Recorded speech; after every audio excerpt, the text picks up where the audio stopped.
eu acho que vale a pena a gente começar tentando conceituar o que caracteriza um teólogo liberal.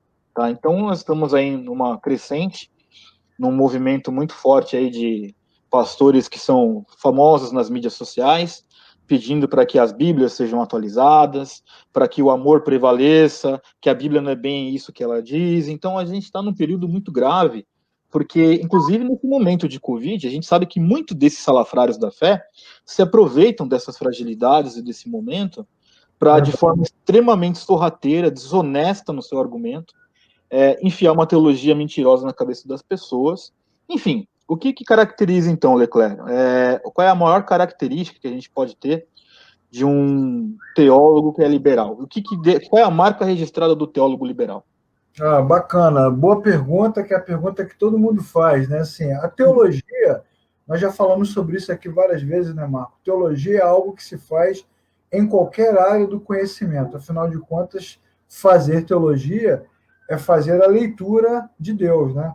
O que é Deus, quem é Deus, as suas características, os seus atributos, a sua origem, se é que ela existe. Fazer teologia é isso. Você pode fazer teologia a partir da história, você pode fazer teologia a partir da psicologia, da filosofia, da psicanálise, da ciência. Você tem um monte de documentário aí na Discovery, onde a galera faz teologia a partir da ciência, a partir da análise do espaço, da astronomia. E nós que somos cristãos fazemos teologia a partir da Bíblia. Para nós que somos cristãos, a Bíblia é o principal fundamento da nossa fé. Para nós cristãos, ela é inspirada, inerrante, infalível, ela é eterna, ela está firmada nos céus, ela é a expressão viva do próprio Cristo, que é o Verbo de Deus.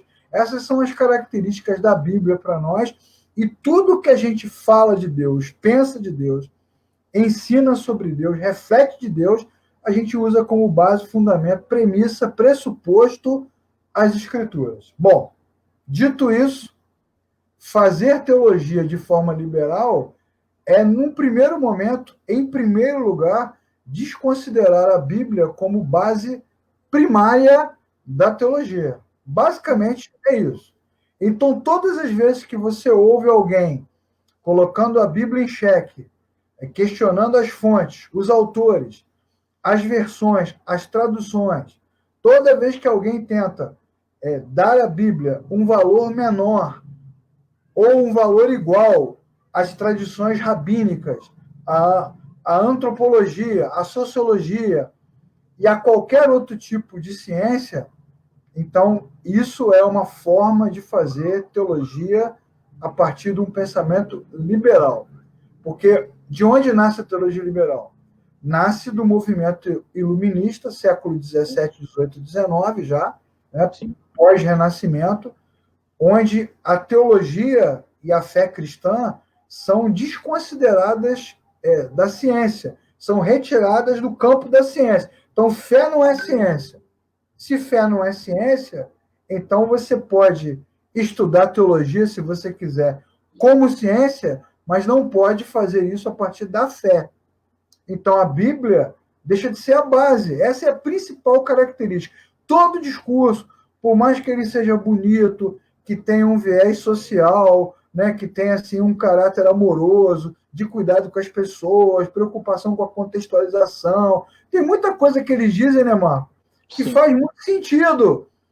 E algumas coisas são até realmente importantes. Mas, quando a palavra de Deus não é mais considerada a palavra de Deus, então esse é o principal fundamento da teologia liberal. Tem outras características, mas, assim, primariamente, é o que você precisa considerar. Se alguém coloca em xeque o nascimento de Jesus, o nascimento virginal, a ressurreição, aquela coisa assim, não, eu creio na fé dos discípulos. Jesus ressuscitou na cabeça dos discípulos. Esther não existiu. Ruth não existiu. Esse texto aqui não existiu. Paulo, na verdade, usou mais filosofia, sociologia, tradição rabínica do que a Escritura. Todos esses argumentos que tentam colocar a palavra de Deus em segundo plano são o fundamento máximo do que a gente chama de teologia liberal. Essa é a principal característica. E o mais engraçado, né, o Marco, é que essa turma que não acredita na Bíblia e esvazia a Bíblia está o tempo todo usando a Bíblia. Pois é, mas olha, eu me lembro, Leclerc, que uma vez eu estava numa faculdade, né, participando de uma palestra, batendo um pouco na teologia liberal, né? É incrível como nós vemos que principalmente a nossa turma de teólogos, que são aqueles que deveriam, né, ser os zelosos da palavra, em buscar, né, a verdade do evangelho e a suficiência das escrituras. Primeiro que a gente vê uma deficiência na formação desses caras, porque, por exemplo, quando você fala do iluminismo, né? Enfim, quando você começa a olhar, por exemplo, a própria influência do racionalismo, de Descartes, né, Spinoza, etc., a gente olha um pouco uma história quase que contemporânea, claro, guardada, né, as nossas realidades, mas século XVII e XVIII que vai redundar no iluminismo, as pessoas não sabem nem o que esses caras faziam, nem as influências que isso tinham feito, e isso é muito pesado, na minha opinião, porque é justamente quando a igreja ela começa a flertar com o resultado desses racionalistas, né, que vai acabar no iluminismo, quando ela começa a flertar com esse liberalismo, primeiro ela perde a sua identidade de embaixadora, né, de Deus aqui na Terra, no sentido da comissão, né, a grande comissão da igreja, e historicamente também as pessoas não conhecem a história da igreja porque é comprovado historicamente que quando a igreja ela permite que o liberalismo teológico ela entre no ambiente da igreja, ela vai morrer. É uma igreja que ela é morta, ainda que ela permaneça aberta, arrecadando dinheiro, se mantendo financeiramente, ela é morta espiritualmente, porque aquilo que sustentaria a igreja, que é o ensino da palavra, é totalmente relativizado, deixado de lado, e como tristemente eu já vi, inclusive esses famosinhos aí de YouTube, dessa mesma igreja aí onde o pastor pediu para atualizar a Bíblia, há uns 6, 7 anos atrás, tem um outro pastor lá, me mandaram um vídeo, o cara começou a pregação, entre aspas, do evangelho, lendo uma música do Djavan, uma parada dessa, assim. Então, as coisas, elas tomam esse rumo. Então, quando esse nível de liberalismo ele entra para dentro da igreja, a igreja, ela morre no sentido de sua missão, né? No sentido de ser o aluno de Deus aqui. É verdade. Isso que você citou é muito importante, porque o que acontece? O que você que está nos assistindo precisa saber? Vou até encostar aqui no vídeo. O que você precisa saber? O ser humano, ele carece de transcendência. O que é a transcendência? É aquilo que dá significado para a vida, pô. Né? Nós temos aí aquela frase brasileira incrível, maravilhosa, que eu já escrevi várias vezes, porque eu sou professor, né? Precisamos de arte porque a vida não basta, de Ferreira Goulart. É verdade. O ser humano precisa de transcendência. Você ter uma experiência transcendente, né? Que a arte dá, que o esporte dá, que a cultura dá, que a beleza. Você vai para a praia num dia de sol, aquele mar batendo o vento. Você tem uma experiência transcendente que dá significado. A educação dá significado. A família dá significado. Tudo isso dá significado para o homem. Para o cristão, o significado só existe se o Espírito de Deus testificar no coração dele que ele nasceu de novo. E essa testificação, esta confirmação, vem pela palavra de Deus. Né? Como nós cremos. Jesus é o verbo de Deus, o verbo virou gente e habitou entre nós. A palavra é a verdade, João 17:17. A palavra é a luz, Salmo 19. A palavra é lâmpada, Salmo 119. A palavra de Deus é o machado que quebra a rocha, é a espada que penetra no interior, é a palavra de Deus que traz vida ao interior do homem, é a palavra de Deus que inspira e, acima de tudo, a fé vem pelo ouvir Deus e o ouvir vem pela palavra.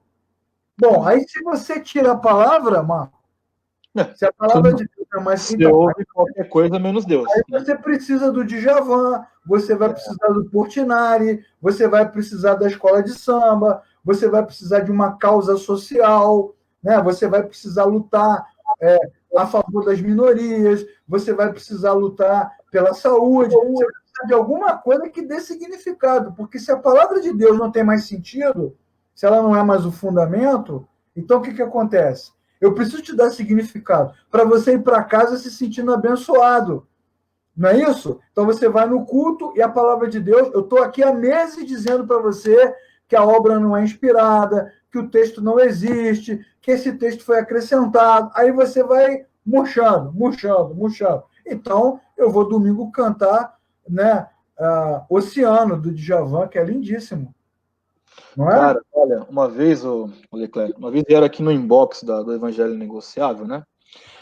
Quando eu fiz uma crítica a alguns liberais, né? Vieram falar para mim assim que era muito fácil eu fazer crítica sem fazer nada.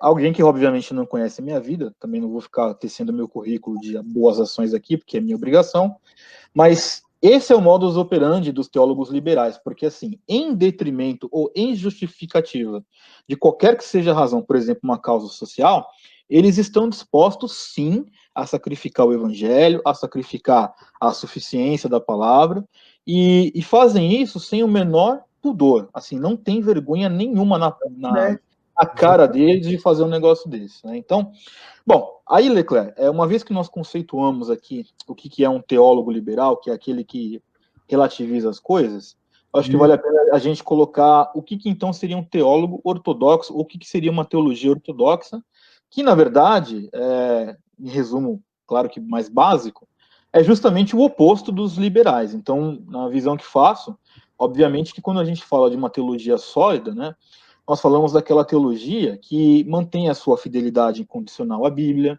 que entendemos a Bíblia como inerrante, infalível e inspirada por Deus, né, a verdade absoluta na palavra, que julga todas as coisas a partir da Bíblia, né, e também aceita que seja julgado pela Bíblia, e não a partir de uma visão, né, lateral. Não, tem isso, mas não é bem assim, né?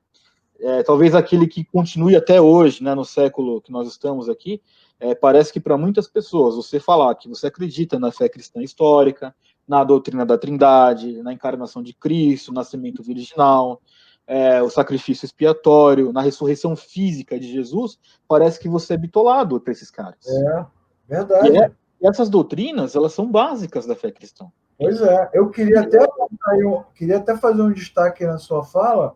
Sim.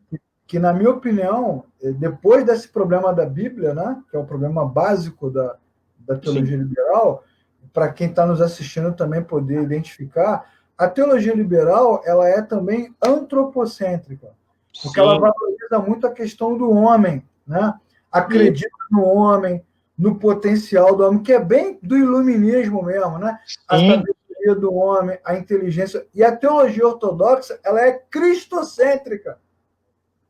É Cristo no centro. Então, se você vai num culto qualquer, mesmo que você seja de uma igreja pentecostal, tradicional, histórica, mas o nome de Cristo não é citado. As músicas são todas voltadas para si mesmo, né? Muita emoção, muito sentimento e muita valorização do ser. Então, isso é uma base liberal, porque tirou a Bíblia do fundamento e tirou Cristo do trono, porque o cristianismo é Cristo. Seguir a Cristo, servir a Cristo, viver para Cristo. E esse é um ponto fundamental, né, Marco? Porque você vê quantas ceias são ministradas e se fala sobre amor, solidariedade, né? Amizade, e não se fala sobre a obra, ressurreição e volta de Jesus. Então, isso é um caminho liberal. Isso é interessante, porque o liberalismo ele é parasitário. O cara não chega no púlpito e escancara, ele vai suavemente inserindo aspectos com os quais a gente concorda. Daqui a pouco a gente... Olha, eu acho que ficou muito evidente essa questão, Leclerc, principalmente por esse último episódio aí que a gente tem falado da atualização da Bíblia, porque quando você faz uma crítica àquele pastor que falou essa asneira, você vê o tanto de pessoas que vêm defendendo o cara porque o cara fala bem, porque o cara é articulado, porque o cara tem a cabeça aberta, porque o cara ele consegue manter um diálogo com pessoas que são contrapostas a ele. Então, esse é o tipo de cara que agrada a sociedade, é o politicamente correto. Exatamente. E aí que vem a grande questão, porque para esse agrado da sociedade, se sacrifica o mais valioso que nós temos de legado da fé cristã, que é, sim, os fundamentos que estão na palavra de Deus e as doutrinas mais básicas da fé cristã. Então, Eu vou dar um exemplo aqui de uma história, Leclerc, até para depois a gente entrar na parte da alta crítica, baixa crítica, mas é uma história que é bem conhecida, também creio que você conhece, de um outro pilantra aí da teologia liberal, que é chamado Paul Tillich, né? Que é muito conhecido, inclusive difundado em certas páginas reformadas aí, mas as pessoas acho que não conhecem a obra realmente do cara, né? Mas é interessante, eu estava lendo uma história desse cara, que foi num seminário batista, se eu não me engano, que todo ano eles faziam lá um dia especial, né? O dia do Batista, né? Na Universidade de Chicago, lá nos Estados Unidos, né? Então, um certo ano, esse Paul Tillich aí, ele foi convidado, né? Então, ele ficou quase 3 horas discursando dentro de um seminário teológico, tá? Nos Estados Unidos, tentando provar que a ressurreição de Jesus era falsa, cara. Olha só. Então, ele foi nesse mesmo caminho que a gente está discutindo aqui. Ele questionou os estudiosos, questionou livros que tinham validades históricas severas, e aí, a partir dessas críticas que ele faz, ele conclui que não haviam provas históricas, por exemplo, da ressurreição de Jesus Cristo, e aí, por causa disso em si mesmo, a tradição religiosa da igreja, então, devia ser desconsiderada. Isso no argumento do Paul Tillich, porque, para ele, Jesus nunca ressuscitou literalmente dos mortos. Então, isso é uma afronta, né, muito, muito severa. E o que é interessante dessa palestra que esse salafrário fez é que, em dado momento, ele discutiu tudo isso por quase 3 horas e aí ele abriu espaço para alguém perguntar para ele. Ele concluiu a sua teoria lá e aí alguém tem alguma pergunta, todo mundo em silêncio, e aí um senhor levantou no meio da plateia, isso é um fato verídico, né, comendo uma maçã. E aí ele virou e falou para o Paul Tillich: doutor, olha, não tenho esse conhecimento que o senhor tem, eu não li essa infinidade de livros que o senhor disse que leu, e comendo a maçã, né, perguntando e comendo, né. E aí ele acabou de comer a maçã antes de fazer a pergunta, e aí ele põe a maçã num saco e ele fala assim: doutor, a pergunta que eu quero te fazer é o seguinte, essa maçã que eu estava comendo aqui, ela estava doce ou estava azeda, né? E aí o Paul Tillich, obviamente, que querendo ser alguém superior, né, querendo mostrar seu academicismo, né, virou e falou para ele o seguinte: olha, eu não tenho possibilidade de responder a sua pergunta porque eu não provei dessa maçã, né? E aí o senhor lá de cabelos brancos, era um senhor já idoso mesmo, né? Ele vira para o doutor Tillich lá e fala o seguinte: olha, o senhor também nunca provou do meu Jesus. Então, como você nunca provou do meu Jesus, como é que você ousa afirmar o que você está falando? E aí, esse momento, obviamente que a plateia levantou e ovacionou esse cara, que com a sua simplicidade realmente desmontou toda a falácia do argumento do Paul Tillich, e claro que o Tillich fez a saída francesa, né? Agradeceu e saiu fora, sem debate, sem questionamento, porque, óbvio, o discurso não se sustenta. Mas o que me chama muito a atenção nessa questão é o seguinte: como que esses caras conseguem falar para universitários, por exemplo? Como que um salafrário desse consegue um espaço de falar 3 horas para formandos em teologia? Essas coisas aí é que nós vemos o quanto o liberalismo já foi longe, porque ele está infestado em diversas denominações, tá? Tem denominações que são rachadas, era até uma coisa que nós estávamos conversando um dia desse, que elas são rachadas ainda, embora que não seja algo tão declarado abertamente, mas quem olha com um olhar um pouco mais crítico percebe que denominações históricas que estão aqui no Brasil, elas têm diversos problemas por causa do liberalismo teológico. Eu falo até mesmo da igreja que faço parte, que a igreja que faço parte, ela é da ala ortodoxa, né, a ala reformada. O tanto que nós sofremos reveses, porque toda vez que sai uma notícia de algum anglicano pilantra, alguém acha que todos os anglicanos são iguais. Então, isso é muito ruim para o ambiente da igreja, mas acho que a grande questão e a origem de tudo sempre vai vir naquilo, né?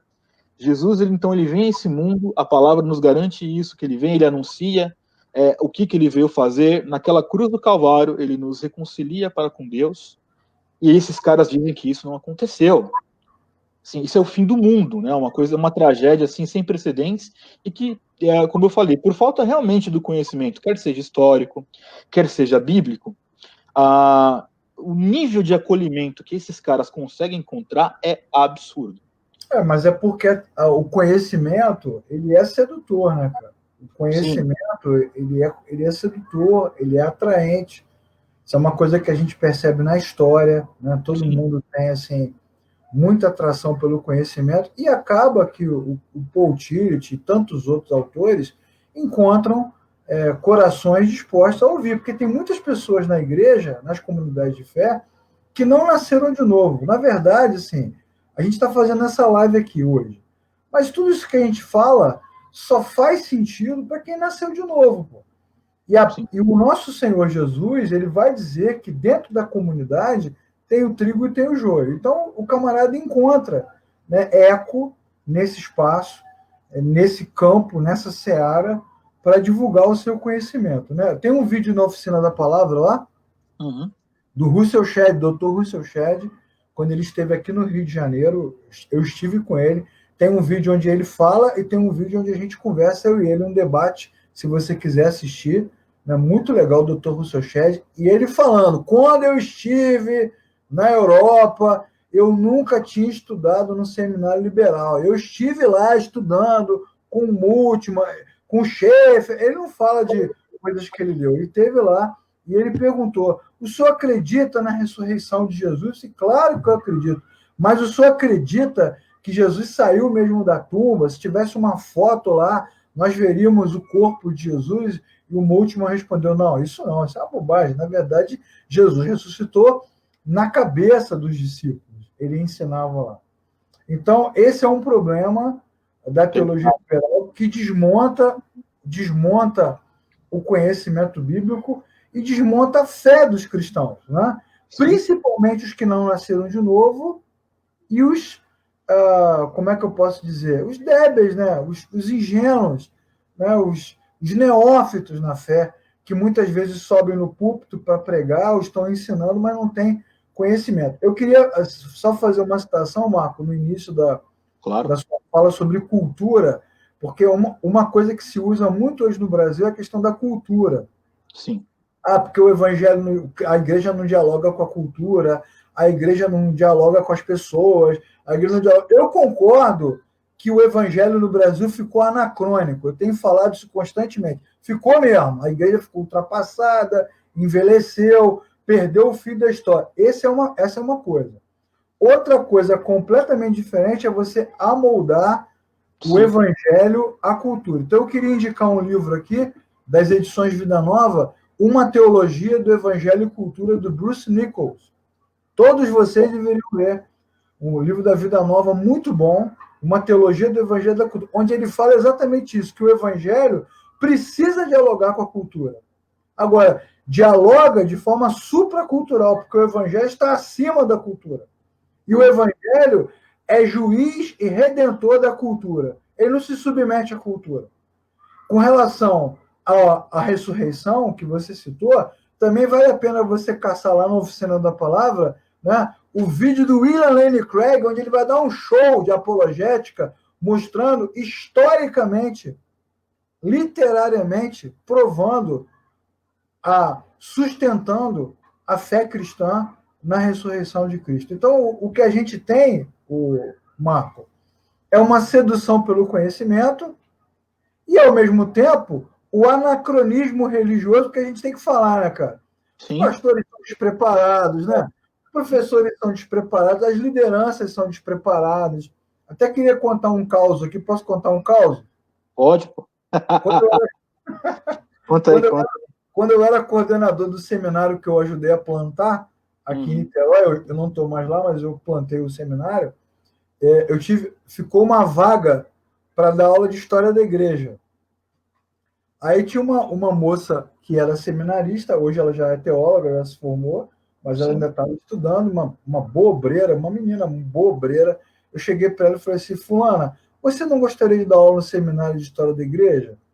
E ela falou assim, poxa, professor, fiquei assim, lisonjeado com o seu convite, mas fulano de tal não é formado em história? Eu falei, é. E Beltrano não é teólogo? Eu falei, é. E Cicrano não tem experiência em ensino religioso? Eu falei, tem. E por que você não convida essas pessoas para dar aula? Aí eu falei, porque nós precisamos de um professor de história da igreja que ame a igreja.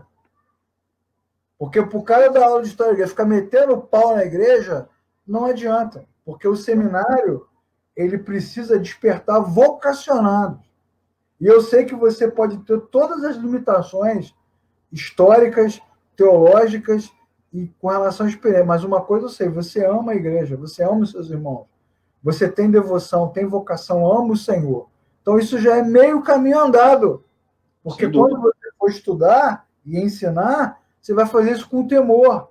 Você vai fazer isso com temor, com cuidado. Você não vai sair desmontando, dizer que Paulo era casado, que Paulo não existiu, que Pedro não sei o quê, que essa história não aconteceu, que é tudo conversa fiada. Porque o seminarista neófito, ingênuo, né? Ingênuo, neófito, ele depende de quem ele ouve, né, cara? E aí, Marco, para eu encerrar minha fala, eu sempre lembro, sempre cito as passagens de Jesus, quando Jesus ensinava as mesmas coisas que os fariseus ensinavam. Mas quando ele acabava de falar, as pessoas se entreolhavam e perguntavam assim, com que autoridade esse camarada fala? Ele fala de uma forma diferente.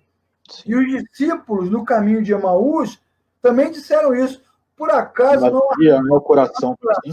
Então, o que falta, para ser bem pentecostal, Marco, o que falta é fogo do Espírito no coração de quem nasceu de novo. Ou como diria Jonathan Edwards, né? Luz na mente, fogo no coração. Falta capacidade para ensinar a Escritura de quem crê na Escritura. De quem crê na Escritura. Então, por isso que quando o camarada ganha espaço para falar todas essas coisas, que parecem inteligentíssimas, mas são falácia, né? São sofismas, são falsas, isso ganha eco onde? Ganha eco no coração dos ingênuos, dos neófitos e dos que não nasceram de novo. E aí falta homens e mulheres que tenham fogo do Espírito no seu coração, não essa forma religiosa de fogo que a gente vê nas igrejas neopentecostais, mas o coração aquecido, avivado, que tem o Espírito, que crê na palavra, que crê na dimensão da palavra e que estuda. Você não precisa, e aí não, vou citar o John Stott também, você não precisa ser anti-intelectual para ser ortodoxo. Você pode ser inteligentíssimo e crente, pô. E você pode ser inteligentíssimo e não crente. E uma das falácias da teologia liberal é exatamente criar o contraponto entre a fé e a razão, né? Esse cara aqui é muito crédulo, é muito crente, é um ignorante. Ele não conhece a verdade. Se ele conhecesse, né? É uma fé frágil, fraca. Então ele vai lá e bate no cara, desmonta. Eu me lembro também, Marco, para eu encerrar, de novo. Pode falar. Uma vez eu fui dar aula no seminário, substituindo um professor. Foi um período pequenininho, né? Eu estava dando aula de hermenêutica. E o professor antes de mim estava aplicando baixa crítica e alta crítica, né? O método histórico-crítico de análise da escritura. Só que eu fui com o método reformado, né? Histórico-gramatical de interpretação. Beleza, estou dando aula. Eu me lembro que numa das aulas, quando a aula acabou, o aluno falou, pô, professor, eu já estava achando que a Bíblia não era mais a palavra de Deus. Eu quase perdi a minha fé. Porque ele foi marretado, e chega uma hora você não tem argumento. Você não tem argumento.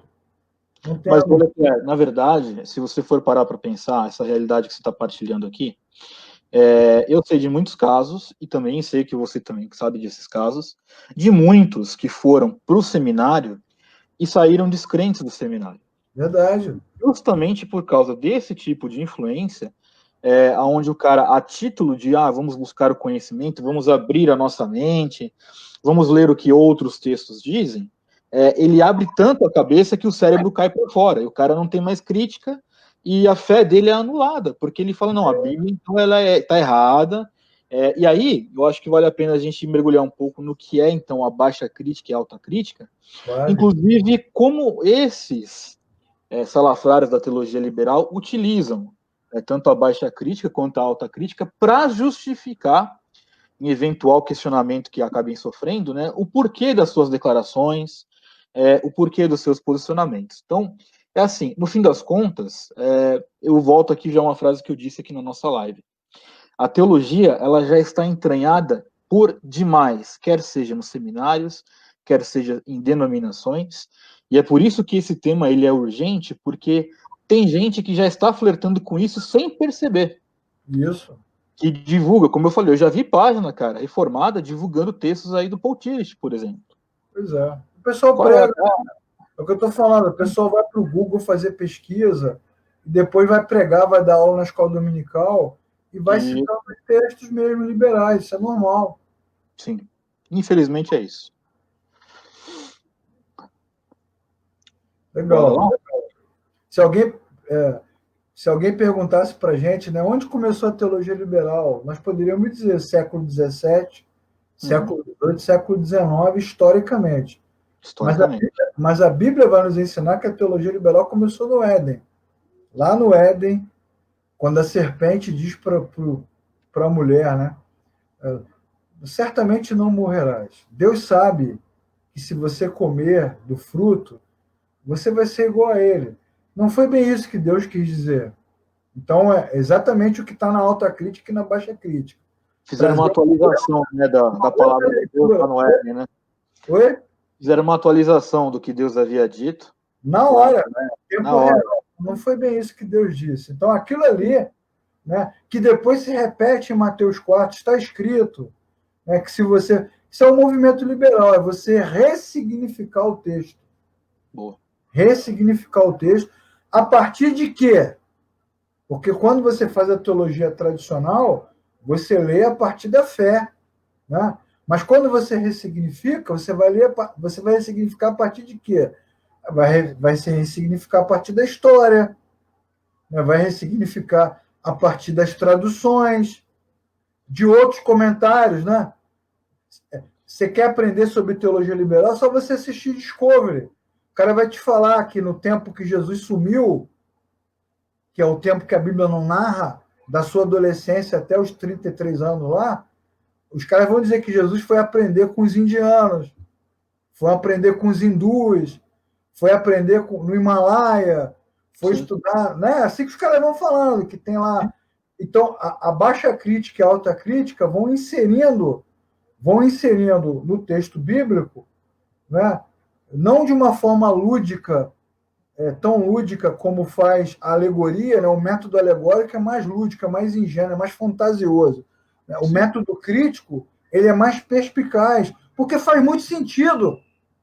E esse sentido é que funde a cabeça do cara, que assim, caramba, eu nunca tinha pensado nisso. Aí você vai ouvir uma pregação, né, Marco, domingo, o cara fica meia hora falando da ventania, da água, da argila, né, do cimento, da moeda, do Império Romano, quando ele deveria ficar falando de Cristo. Sim. E aí, todo esse assunto periférico vai ganhando espaço no nosso coração. E o que acontece? Quando a palavra de Deus é citada novamente na mesma passagem, vou pegar um exemplo clássico aqui, que é o exemplo de João 5, lá dos pavilhões, o tanque de Betesda. Quantas vezes você ouviu essa pregação, né, Marco? E o cara dizendo para você lá, o Billy Graham, né, John Wesley, Jonathan Edwards, que nós éramos aqueles homens lá no tanque, adoecidos, mas Jesus veio ao nosso encontro para nos dar saúde. Aí vem o liberal e vai dizer, não, esse tanque, na verdade, era regado pelo palácio, no endereço tal, e aí não se sabe, na verdade, se essa história aconteceu, porque essa narrativa foi acrescentada ao livro 70, 80, 90 anos depois. Inclusive, impossível Moisés ter escrito o Êxodo, impossível, Neemias nem existiu. Provavelmente Esdras escreveu todo o Antigo Testamento para poder, né, dar sustentação às festas, às celebrações, né? Aí o cara vai te dando um monte de informação e a nossa cabeça vai...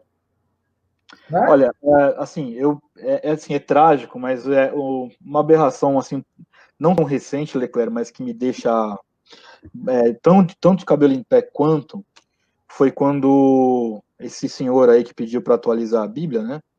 Ele veio a público há um tempo atrás dizendo assim que pelo amor que ele conheceu de Jesus, ele dá uma baita volta nessa argumentação que ele não acreditava mais no inferno e que então que é o universalismo no caso, né? Então todo mundo, Deus vai dar um jeito em tudo isso Então, o sacrifício não foi para aqueles que... Pô.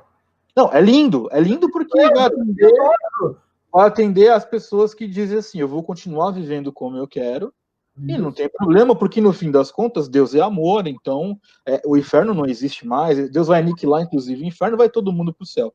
E isso é de uma negação bíblica tão grande, mas tão grande, e quantas pessoas aceitaram isso extremamente passivamente, na verdade, aceitaram ativamente. É verdade. Porque quando aconteceu esse negócio, um monte de gente, inclusive nas redes sociais, aí no Facebook, é esse o evangelho que eu acredito, que não é o evangelho. É o que eles pensam, a filosofia deles, mas isso não é o evangelho, né? Então, porque faz sentido. Na verdade, o pensamento liberal, como nós falamos, ele é antropocêntrico. Ele vai ao encontro dos anseios do homem, do ser humano. O ser humano quer o bem, cara, quer o amor, quer a paz, né? Faça amor, não faça guerra, né? Quer situações circunstanciais que dêem tranquilidade. Esse mesmo cidadão que disse que a Bíblia tinha que ser atualizada e que o inferno não existia, também tem um vídeo dele famoso no YouTube, onde ele fala da volta de Jesus como um futuro utópico. Sim, né? sim. Que Jesus não voltará. Né? Jesus não voltará porque, na verdade, os discípulos precisavam de uma esperança. Quando você tem uma utopia, né, você tem uma esperança. Bom, aí se Jesus não vai voltar, ô Marco, se Jesus não ressuscitou, se Jesus não vai voltar, e se não há inferno, se eu fosse ortodoxo, eu diria, comamos e bebamos porque amanhã morreremos. Cristo não ressuscitou, somos os mais miseráveis de todos os homens, somos dignos de pena. Mas se eu fosse liberal, eu faria o quê? Procuraria coisas que trouxessem significado à minha vida, como, por exemplo, cuidar do pobre.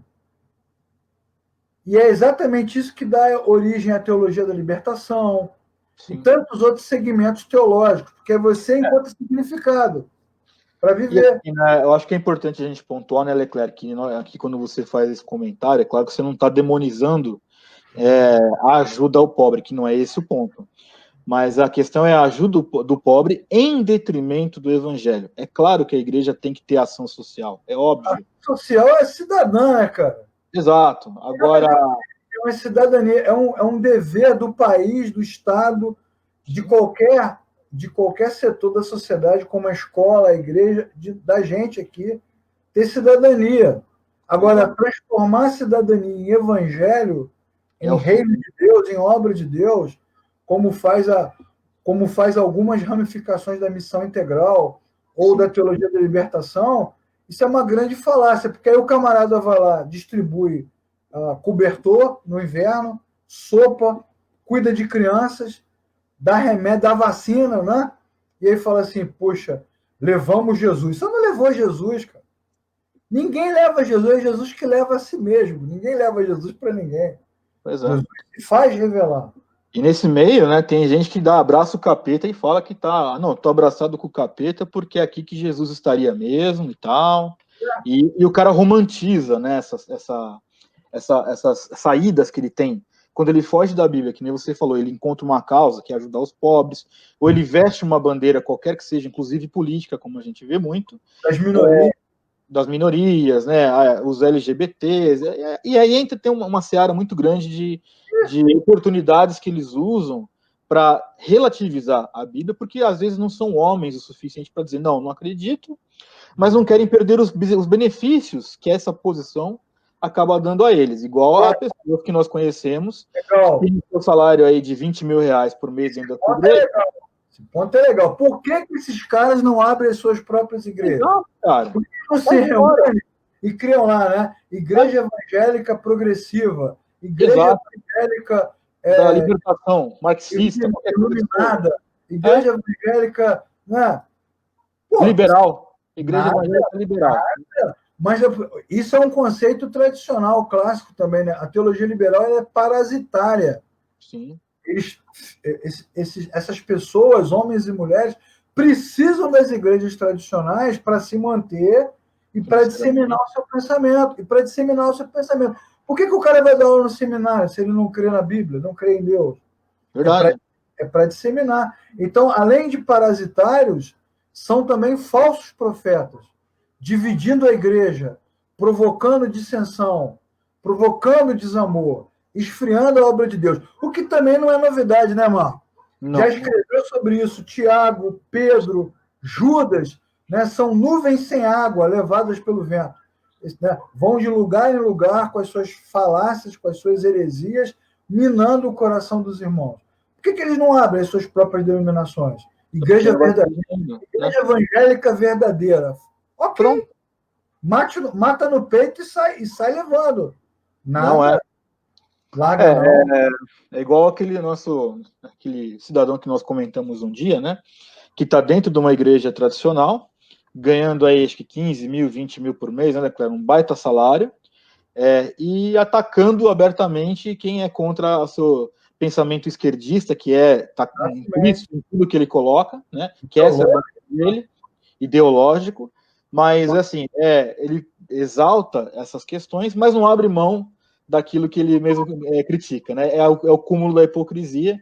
Eu também acho que é isso aí que você está falando. O cara devia ter pelo menos coragem, ou melhor dizendo, né, vergonha na cara, de que se ele de fato acredita nisso, que ele abra mão, cara, dessas coisas e vai viver como ele acha. Assim, aquilo que ele impõe nos outros, ele não pratica em si mesmo. Exatamente. Entendeu? Exatamente. Tem que fazer, Marco, igual o Jim Jones. Lembra do Jim Jones, americano lá? O Sim. Evangelista? Que depois levou todo mundo ao suicídio coletivo lá. Então, o Jim Jones arremessou a Bíblia na parede. Tem um documentário sobre isso. Tem. Ele arremessou a Bíblia na parede na hora do culto e gritou: a Bíblia não é a palavra de Deus. Pronto. Fala abertamente. Sim. Se declara. Tira a máscara, né? Ele falou: eu sou a palavra de Deus. No culto.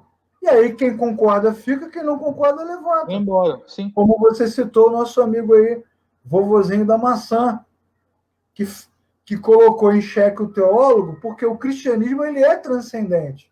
É uma experiência de fé. Não adianta. Você tem que crer, tem que ter um encontro com Cristo, tem que nascer de novo. Então, o Jim Jones, pelo menos, teve mais coragem.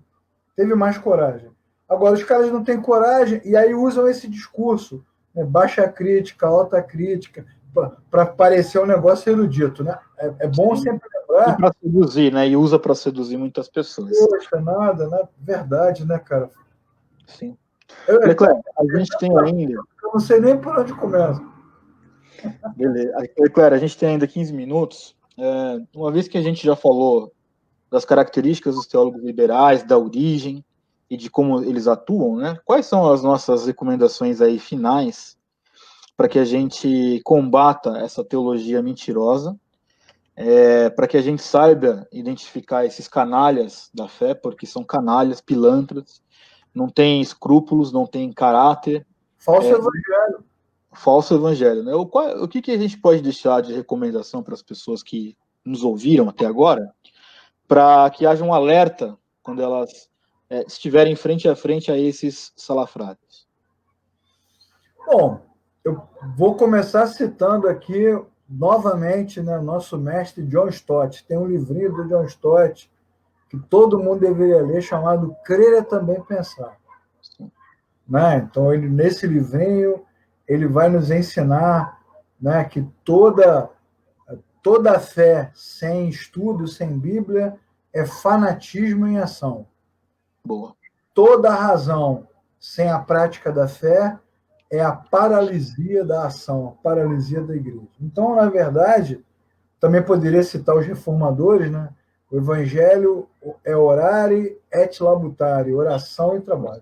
Então, a primeira recomendação nossa é estude a Bíblia. Primeira coisa é leia a Bíblia. Estude a Bíblia. Vá à escola dominical. Vou citar um outro caso aqui. Manda ver. Há muito tempo atrás, quando eu ainda trabalhava como pastor, hoje eu não trabalho mais, né? Eu recebi no meu gabinete lá um rapaz da igreja, assim, professor. Na época ele não me chamava de professor. Eu queria muito estudar, eu queria aprender teologia, eu queria pregar, eu quero ensinar. O que você me recomenda? Eu falei para esse rapaz, eu nem tenho visto você na escola dominical. Por que você não... segurado, né? Por que você não vem na escola dominical? Mas não é disso que eu estou falando. Eu estou falando de um conhecimento maior. profundo. Eu falei, mas você acha que o profundo começa onde, meu chefe? Começa no raso. Sim. Aí eu lembro, como se fosse hoje, eu levantei, fui lá na estante, peguei a revista da Escola Dominical, na época a gente usava uma coleção de uma editora Batista, e a revista daquele mês era sobre Tiago. Eu falei assim, olha que revista legal, cara, olha aqui. Se você se dedicar, por exemplo, a ler todas essas passagens aqui por dia, os comentários, o livro de Tiago é considerado por muitos o Provérbios do Novo Testamento, um livro de sabedoria, né, de aplicação prática, muito contemporâneo. Rapaz, se você estudar essa revista, isso aqui já é um mundo de conhecimento. Mas ele não queria. Porque, na verdade, Marco, a gente tem uma geração preguiçosa. Sim. Né? Então, a primeira recomendação, lembrando de novo os pentecostais, é repreender esse espírito de preguiça. O reformado não fala repreender, né? Eu não falo repreender espírito de preguiça. Eu só falo assim, ó, cria vergonha na cara e vai estudar. É diferente. É a mesma coisa. Primeira recomendação é estudar, cara. Pô, você engole qualquer coisa passivamente? Pois é. Não pode, pô. Você tem que ouvir, anotar, né? Vai para o culto, ou remotamente, ou presencial, leva lá o seu anotação, um caderno, celular, anota, vai para casa e estuda. Essa é a primeira recomendação. A segunda recomendação básica é ter uma vida devocional de cristão. Orar. Não precisa orar 200 horas, ir para o monte, consagração, não precisa se chicotear, carregar a cruz. Não, orar, pô, minimamente. Senhor, eis aqui a tua palavra. Ilumina a minha mente enquanto eu estiver lendo a tua palavra. Porque a ação é toda do Espírito Santo. Sim. E a terceira coisa, né, Marco? Para de ficar se alimentando do Google, né? O Google não é o seu pastor, meu chefe. O YouTube não é o seu pastor. O Instagram. Então, esses canais, eles são úteis, mas não são eles que nos guiam, né? Leia bons livros, converse com as pessoas, vá à sua igreja, congregue com os irmãos e bote a cabeça para funcionar. Basicamente, basicamente é um bom exercício. Você já falou aqui várias vezes o seu testemunho, né? Para quem quiser assistir em outras lives, né, Marco? Você já deu seu testemunho de onde você veio. Eu também já contei de onde eu vim. E nós estamos aqui. Nós estamos aqui, nós somos do Senhor. Nós poderíamos ter perecido nessa trajetória, mas o Senhor nos deu lucidez. E assim acontece através dos séculos. Para ser bem bíblico, bem ortodoxo, bem cristão, a gente poderia citar a famosa passagem bíblica onde o profeta Elias, ao ser confrontado por Deus, né, o que você está fazendo aqui? Por que você não está trabalhando? Elias diz assim, por que não sobrou ninguém? Todos te abandonaram, todos deixaram de servir, todos não sei o quê, todos se curvaram a Baal, só sobrou eu. Então Deus responde, é muito presunçoso da sua parte. Né? Se fosse o Yoda, né, Marcos, responderia, presunçoso muito, o profeta é. É verdade. Não é? E Deus fala, rapaz, ainda existem 7.000 joelhos que não se dobraram. Então você vê que não tem a ver com conhecimento, tem a ver com devoção. Né? Tem a ver com devoção. Por quê? Porque nesse tempo de Elias não tinha mais o sacerdócio levítico, não tinha mais o culto por causa de Jezabel, ela tinha banido o culto a Jeová, não tinha mais nada. E os caras guardaram a fé como? Guardaram a fé no próprio coração, né? Escondi a tua palavra no meu coração. É isso. Então, essa é uma boa recomendação. Eu citei o John Stott agora, que era anglicano. A gente lê anglicano, a gente lê reformado, a gente lê pentecostal, lê batista, lê histórico, lê contemporâneo, mas nenhum deles é Deus, irmão. E nenhum desses livros é Bíblia. A gente lê, respeita, mas filtra. Né? Pensa, assim, pô, esse cara aqui é gênio, mas não é Jesus. Então, isso é importante para nós. E é isso que vai fazer você. Agora, na sua igreja, onde você congrega, a Bíblia não é pregada. Escola bíblica não tem mais que acabar com a escola bíblica. Quando tem, é um assunto paralelo qualquer. O tema desse mês é vamos amar as pessoas. Assunto que serve para qualquer tipo de religião, qual tipo de coisa. O culto tem 4 horas de louvor, 15 minutos de pregação. A pregação é alegórica, não é expositiva. Sim. Acabou, meu irmão. Nós estamos queimados nesse negócio. Leclerc, eu queria encerrar aqui, como já está dando perto do nosso horário. Além de concordar com seus conselhos, e um pequeno resumo que a gente pode dar desse conselho que você deu, é o conselho de Spurgeon, né? Visite bons livros, mas viva na Bíblia. Assim, a cada dia que passa, nós percebemos o quanto a Bíblia ela é desvalorizada por muitos, inclusive e principalmente dentro da igreja evangélica. Verdade. Mas nós precisamos, a nossa resposta para não alimentar esses falsos pastores, esses teólogos liberais, nós precisamos manter muito fortemente a nossa fidelidade incondicional à Bíblia. É incondicional. Ainda que por dado momento você pode ter dúvidas, você pode ficar limitado no seu pensamento, mas decida manter o foco, acreditando sim que a Bíblia realmente ela é a verdade da palavra de Deus, ali está aquilo que nós precisamos saber. Então, essa negociação, vamos ver se é isso mesmo, deixa eu pensar. Gente, pense biblicamente, é o que Leclerc falou, né? O John Stott tem esse livro maravilhoso, Crer Também é Pensar. Raciocine, estudo da Bíblia, eu costumo dizer que ele é um projeto de vida, porque ele não para nos seus 4 anos de seminário. Então, sistematicamente, eu estudo a Bíblia há 20 anos, desde os meus 18 anos. E a cada ano que passa, a cada vez que leio, a cada vez que faço um estudo, eu percebo o quanto eu preciso ainda estudar mais para me relembrar de algumas coisas, o quanto ainda preciso aprender. E não estou dizendo isso aqui de forma demagógica, porque não preciso, mas é porque é verdade. E no fim das contas, é o que Leclerc falou, ainda existem joelhos que não se dobraram a Baal. Ainda existem pessoas, pode ser até que seja uma minoria, mas ainda existem pessoas que estão dentro das igrejas pregando o evangelho, ainda existem pastores que são homens de Deus, ainda existem pastores honestos que não são pilantras, nem liberais, nem tomadores de grandes. Que amam a palavra de Deus. Exato, e que se dedicam a esse ensino. Então, esse é o nosso caminho, né? A resposta ao liberalismo teológico é justamente a fidelidade à palavra de Deus e ao evangelho, porque esse é o caminho que a gente tem que traçar, que não é nenhuma novidade isso.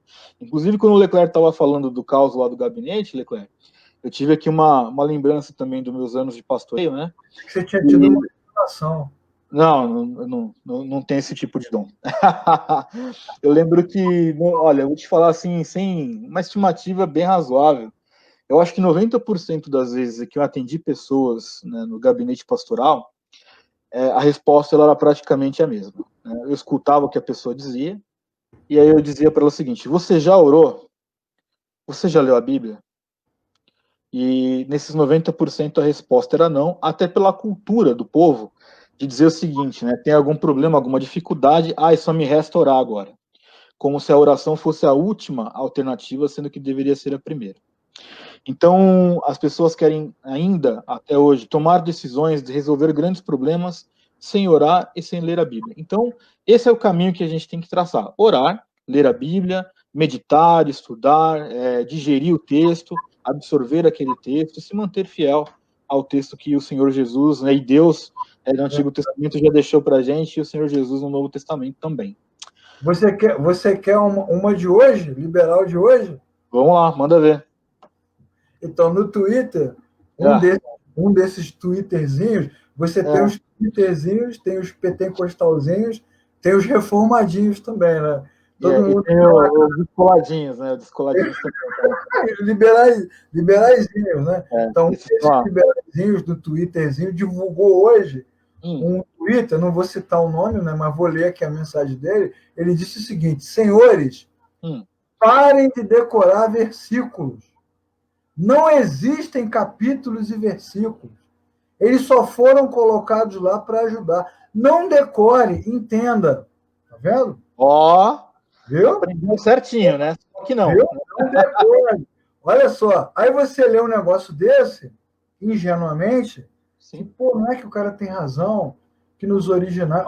você vê que o cara se contradiz. Ele disse o quê? Que os capítulos e versículos foram criados para nos ajudar. Sim. Mas que você não deve decorar. Aí, Marco, já a gente indo para o final, né? as pessoas começaram a escrever, né? E começaram a responder as perguntas dele lá. Quer ver? Vou colocar aqui. Aí ele se apresenta como cientista.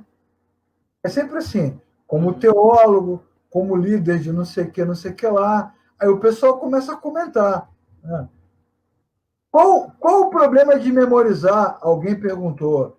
Aí ele disse assim: você não memorizou nada, porque não existiam versículos quando o texto foi escrito. Olha o nível do raciocínio, cara.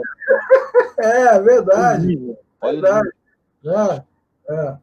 Bom, enfim. Sim, né, cara? Bom, nós aqui queremos humildemente dizer para você que está nos assistindo ao vivo depois, decore os versículos.